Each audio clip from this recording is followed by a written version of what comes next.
warahmatullahi wabarakatuh. Tempangkeun wasta Abi Alifa Auliani kawita ti 11 askop 4 di dieu abdi bade maparkeun materi teks biografi. Biografi teh sok disebut oge riwayat hidup. Asalna tina kecap bio atau hirup, grafi catatan atau tulisan. Eusina ngadadarkeun riwayat hirup hiji jiwa, boh nuju menang keneh atawa nu geus maot. Ti mimiti brolna ka alam dunya, kumaha keleutikna, kumaha sakolana, karirna, prestasina, karyana, jeung sajabana.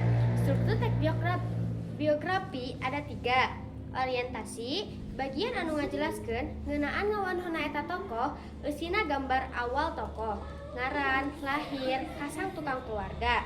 Kedua, kejadian penting, ngadadarkeun lalakon hirup tokoh, kayaning, perjuangan, tantangan, jeung tilik kasuksesanana.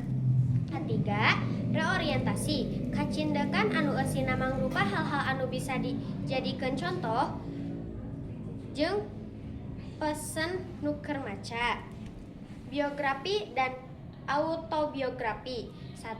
Biografi. Teks biografi nu ditulis ku batur make peuseur, puser, paniteun jalma katilu. Sumber bisa tina hasil wawancara, buku, atawa arsip. Autobiografi. Teks autobiografi anu ditulis ku naon sih ieu teh?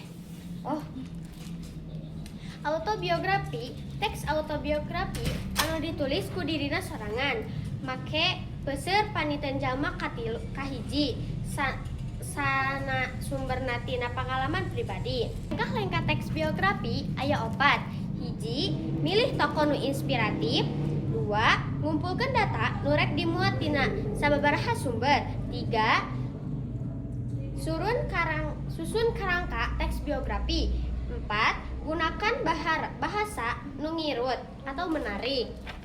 Ciri-ciri teks biografi ada 3.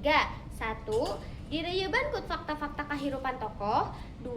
Ngandung pengalaman jeung capaian tokoh.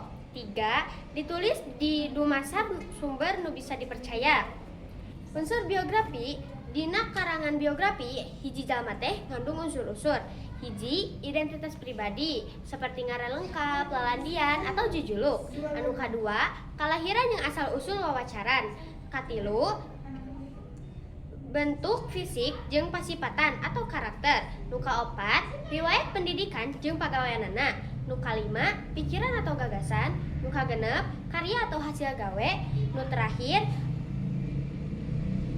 prestasi jeung pangajen.